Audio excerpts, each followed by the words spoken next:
എല്ലാവർക്കും ഈട്ടി മലയാളത്തിലേക്ക് സ്വാഗതം. സിബിൽ സ്കോർ കുറഞ്ഞു വെറും 7 ദിവസം കൊണ്ട്. എങ്ങനെയുണ്ട്?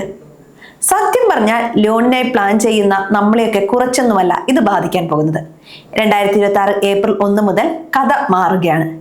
ഇത്രയും കാലം നമ്മൾ അടച്ച EMI വിവരങ്ങൾ സിബിലിൽ എത്താൻ 1 മാസമൊക്കെ എടുക്കുമായിരുന്നു. എന്നാൽ ഇനി മുതൽ ബാങ്കുകൾ ഓരോ ആഴ്ചയും നിങ്ങളുടെ ജാതകം സിബിലിന് കൈമാറണം. പലർക്കും എപ്പോഴും ഒരു സംശയമുണ്ട്, എന്താണ് ഈ സിബിൽ? ആരാണ് ഇതിനെ നിയന്ത്രിക്കുന്നത്? ലളിതമായി പറഞ്ഞാൽ നമ്മുടെ കടം വാങ്ങൽ ശീലങ്ങളുടെ ഒരു റിപ്പോർട്ട് കാർഡാണ് സിബിൽ. നമ്മൾ എവിടെ നിന്നൊക്കെ ലോൺ എടുത്തു, അത് കൃത്യമായി തിരിച്ചടയ്ക്കുന്നുണ്ടോ എന്നൊക്കെ ബാങ്കുകൾ നൽകുന്ന ഡേറ്റ വെച്ച് സിബിൽ കണക്ക് കൂട്ടും. പക്ഷെ ഒരു കാര്യം പ്രത്യേകം ശ്രദ്ധിക്കണം, സിബിൽ ഒരു സർക്കാർ സ്ഥാപനമല്ല, അതൊരു സ്വകാര്യ കമ്പനിയാണ്. ഇതുപോലെ എക്സ്പീരിയൻസ്, ഇക്വിഫാക്സ് എന്നിങ്ങനെ വേറെയും കമ്പനികളുണ്ട്. പക്ഷേ ഇവരെയൊക്കെ നിയന്ത്രിക്കുന്നത് നമ്മുടെ റിസർവ് ബാങ്കാണ്. അതായത് കളിയിലെ നിയമങ്ങൾ തീരുമാനിക്കുന്നത് RBI ആണ്. ആ നിയമം അനുസരിച്ച് കളിക്കുന്നത് മാത്രമാണ് സിബിൽ ചെയ്യുന്നത്. ഇതുവരെ ഉണ്ടായിരുന്ന ആ 1 മാസത്തെ ഗ്രേസ് പീരീഡ് ഇനി മറന്നേക്കൂ. ഇനി ഏപ്രിൽ 1 മുതൽ എല്ലാ മാസവും 7, 14, 21, 28 തീയതികളിലും പിന്നെ ആ മാസത്തെ അവസാന ദിവസവും ബാങ്കുകൾ നിങ്ങളുടെ ഇടപാടുകൾ റിപ്പോർട്ട് ചെയ്യണം. അതായത് ആഴ്ചയിൽ 5 വട്ടം വരെ നിങ്ങളുടെ സ്കോറിൽ മാറ്റങ്ങൾ വരാം. ഇവിടെയാണ് ടെസ്റ്റ്. നിങ്ങളൊരു EMI അടയ്ക്കാൻ 3 ദിവസം വൈകിയെന്ന് വിചാരിക്കുക. പഴയ സിസ്റ്റത്തിൽ അടുത്ത മാസം റിപ്പോർട്ട് പോകുന്നവരെ നിങ്ങൾക്ക് സമയമുണ്ടായിരുന്നു.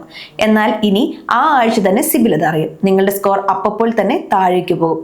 പക്ഷെ പേടിക്കേണ്ട, ഇതിനൊരു നല്ല വശവുമുണ്ട്. നമ്മൾ ഒരു ലോൺ അടച്ചു തീർത്താൽ അത് സിബിലിൽ വരാൻ പണ്ട് ആഴ്ചകൾ കാത്തിരിക്കണമായിരുന്നു.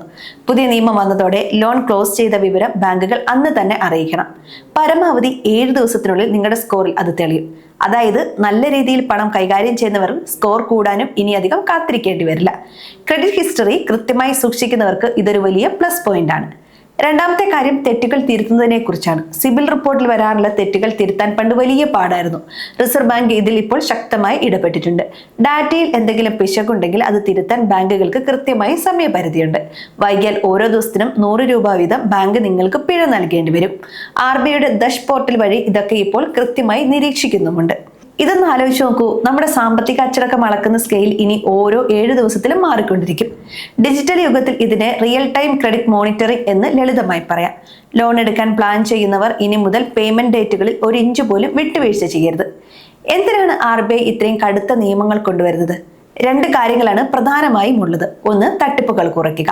ഒരേ സമയം പല ബാങ്കുകളിൽ നിന്ന് ലോൺ എടുത്ത് മുങ്ങുന്ന പരിപാടി ഇനി നടക്കില്ല. കാരണം രണ്ടാമത്തെ ബാങ്ക് നിങ്ങളുടെ സ്കോർ നോക്കുമ്പോൾ ആദ്യത്തെ ലോണിന്റെ വിവരം അവിടെ അപ്ഡേറ്റ് ആയിരിക്കും. 2, ഉപഭോക്താക്കളുടെ സംരക്ഷണം. ബാങ്കുകളുടെ അനാസ്ഥ കാരണം ഒരാളുടെ സ്കോർ വെറുതെ കുറയരുത് എന്ന് RBIക്ക് നിർബന്ധമുണ്ട്. അപ്പോൾ നമ്മൾ എന്താണ് ചെയ്യേണ്ടത്? ഒന്നാമതായി, നിങ്ങളുടെ EMI ഡേറ്റുകൾ ഫോണിൽ റിമൈൻഡറായി സെറ്റ് ചെയ്യുക. രണ്ടാമതായി, മാസത്തിൽ ഒരിക്കലെങ്കിലും നിങ്ങളുടെ സിബിൽ റിപ്പോർട്ട് ചെക്ക് ചെയ്യുക. സ്കോറിൽ മാറ്റം വരുന്നുണ്ടോ എന്ന് നോക്കുന്നത് ഇപ്പോൾ വളരെ എളുപ്പമാണ്. ഈ പുതിയ മാറ്റത്തെക്കുറിച്ച് നിങ്ങൾ എന്താണ് കരുതുന്നത്? ഇത് സാധാരണക്കാർക്ക് ഗുണകരമാണോ അതോ ബാധ്യതയാണോ? നിങ്ങളുടെ അഭിപ്രായങ്ങൾ താഴെ കമന്റ് ചെയ്യൂ. ഈ വീഡിയോ അറിവിലേക്കായി മാത്രമുള്ളതാണ്. നിക്ഷേപ തീരുമാനങ്ങൾ എടുക്കുന്നതിന് മുമ്പ് ഒരു സെബി രജിസ്ട്രേഡ് അഡ്വൈസറുമായി സംസാരിക്കുക. നന്ദി.